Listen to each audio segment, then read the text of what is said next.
So let's look at this simulation. So this is step number 2 in terms of the process. So first off, watch the video. It's a quick little video. In the event that you have not gone through the types of collision, we had just started in my lecture this week with elastic versus inelastic collisions. So if you're a little bit rusty or you haven't been exposed to that, just look over the video. It's fairly straightforward, but I'll go over some key points here. And by the way, next week when we do next week's lab, it's going to be very similar, except it's going to be inelastic collisions. Okay, so what we want to do is we want to look at the one-dimensional version of this. I had the two-dimensional version up, so you want to explore this one. And you're going to complete this table. So it's not the best formatting here, but basically I'm going to want you to fill in the various units. Right. So I want you to be very clear in terms of what units you should have for masses, for velocities, for kinetic energy, so on and so forth. It's pretty straightforward. But the new topic for this class is that of momentum. So P in is the initial momentum, and P superscript F is the final momentum. And what we're going to be doing is we're going to be trying to figure out the total momentum of the system initially and as a final result. So this is of the system, not of each object, but of the system, which is the sum of both objects or all objects in the system. Right? So let me just give you a couple of examples, right? And show you how to work through this. I'll start on the top here. So the momentum and the velocity vector are basically in the same direction, right? So whichever one you select at this stage will be pointing in a similar path, right? Either to the left or to the right. We're going to only use for this experiment just the two objects, the two balls, right? The turquoise ball and the pink ball. And we're only going to be in the along the x-axis, not up and down, so we can kind of keep this simple. So we're going to use two balls, and our center of mass, we're not going to be too worried about the center of mass. If you want to put it somewhere, you can, but I think it gives a little bit too much distraction. We are going to be focused on kinetic energy, so we'll click on that, and you might want to put in the values. We're going to take down the reflecting border because we don't want to see more than one collision. Okay. Now for this experiment, we're going to look at the completely elastic collision. Next week will be the completely inelastic collision, so you'll probably have to slide this over to 0. So let's talk about the completely elastic collision. So before we do this, I want you to just visualize if you've ever seen or played the game of billiards or balls. With the billiard balls, you just want to think of two billiard balls colliding, right? And so let's just go ahead and send them towards one another, and you should see a collision and something happen after. Okay. Now, what you're going to want to do, regardless of the setup, you're going to want to see some type of collision. So you may need to readjust the objects. Okay. you may need to readjust the object so that you can get a collision. I can't guarantee that this system is always going to be set up such that you get a collision. All right. So let's just say that this was the way the system came into play initially. You're not going to get a collision, obviously. Okay. So make sure you adjust accordingly. All right. So click on the More Data tab, and what it's going to do is going to help you position these objects. Probably a little easier for this, in this situation, to just move it because you won't have to worry about any up and down errors, any error in the Y direction. There's another simulation where you may get some, if you will, up and down error, right? But let's pick off one of the problems here. So let's just say we looked at one where the turquoise ball was 1, we'll just say kilogram, and we'll say the pink ball, I'm just going to change this up a little bit, is 1 kilogram. Right, so 1 and 1. All right. Just simply click there. This only has a range between 0.1 and 3 kilograms. So we'll just set that to 1. We'll set this one to 1 kilogram. Okay. Position of the ball is not really going to be important for us in terms of the specific value, only that you get a collision to occur. So if the vectors initially point in opposite directions, you're probably not going to get a collision. I'll say that again, okay?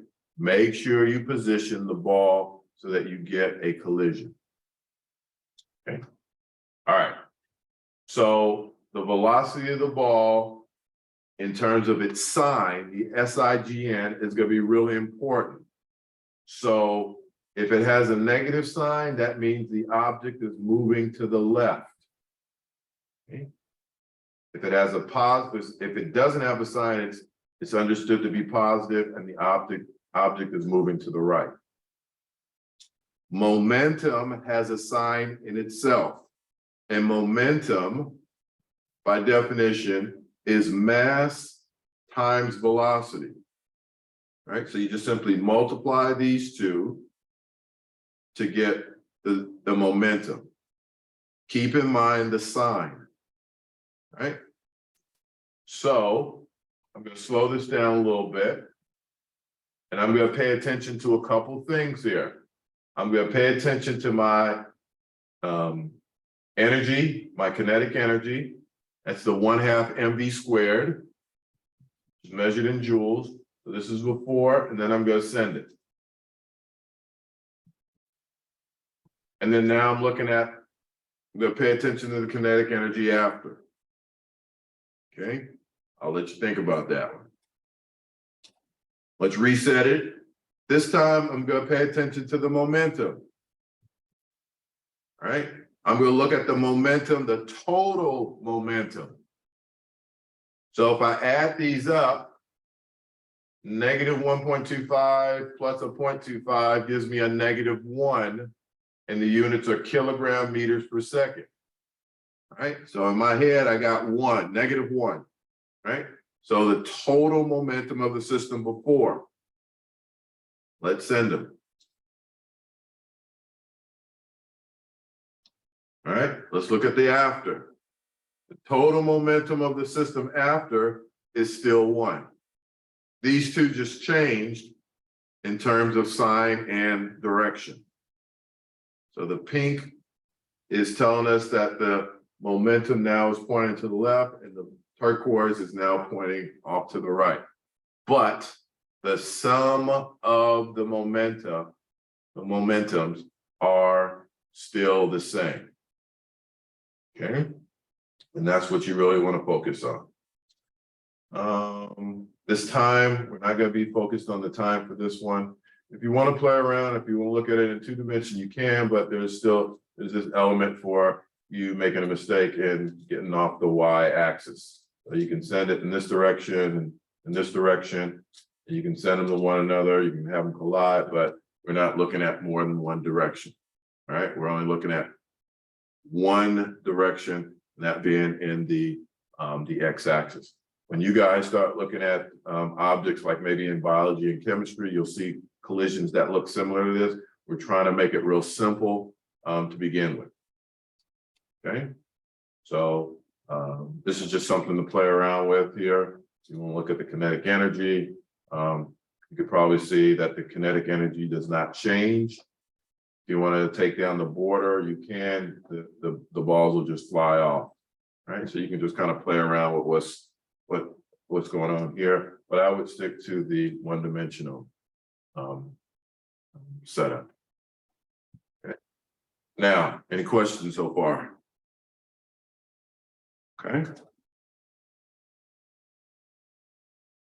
Okay, so I give real specific directions here, so make sure. You're going to draw a picture before and after. You're going to use vectors to show the direction of the momentum for each ball, for each trial. Do not, I repeat, do not copy what is shown on the screen of the simulation. I'm going to tell you specifically an example so we're clear on this. All right. You're going to draw vectors using proportional lengths, proper direction, and object size. All right. So let me give you an example of what I mean. So let's just say, let's reset. So let's reset this. All right. So you use momentum, which is fine. And you can see where everything is going. You can see the before and the after. Well, let's just say you set it up this way. All right. You position it this way. Right. I'm not going to have any idea based on this picture that you know or I know what the length of each one of these momentum vectors is going to be. I would say if I looked at this picture, I would have no idea that you understand what the proportional length or the length of the momentum vector is. So just draw it, all right? In other words, this vector is probably, let's see, oh, it's 5 times as small as this vector. So just simply draw a vector in the before. If this is the beforehand, just draw a vector here and then draw another one. Maybe this is 1 centimeter on your scale, and then draw another one in the opposite direction of 5 centimeters. Okay? As long as they're to scale, that's all I'm looking for. But I'm not looking for you guys to copy just what's in here. That's going to get you a lot of points deducted. All right. And then in the after, let's see what happens after. So we're paying attention to momentum. All right. So I'm going to pause it. All right. So again, these things differ by a factor of 5. Now the blue or the turquoise is 5 times shorter than the pink. Okay. So draw it to scale. So length of momentum vectors and the mass of the object. Let's see, these two are both of the same mass. So these, let's see if I change this, you can see that these change proportionately as well. Okay, doesn't have to be perfect. You don't have to pull out a ruler or a compass or anything. I would pull out a ruler, definitely, right? But just draw it to scale. This one should be 3 times smaller in mass than this one. Okay, we're going to assume that they're the same type of material. Okay, so just draw them to scale. I have a question. Go ahead. I have like a tablet that I do a lot of my work on. Can I draw with the tablet, or does it have to be hand drawn, like on paper? If you use what, like something like Notability or something like that? Yeah. You can use that, but Cool. it needs to be to scale. Gotcha. Okay. Yeah, that'll be fine. I use Notability all the time, but just needs to be drawn to scale. Don't copy and paste anything. Okay. What else? Let's go back to the directions here. We could draw those by. Maybe a couple calculations that you're gonna show me here. And some basic questions at the bottom there. Okay.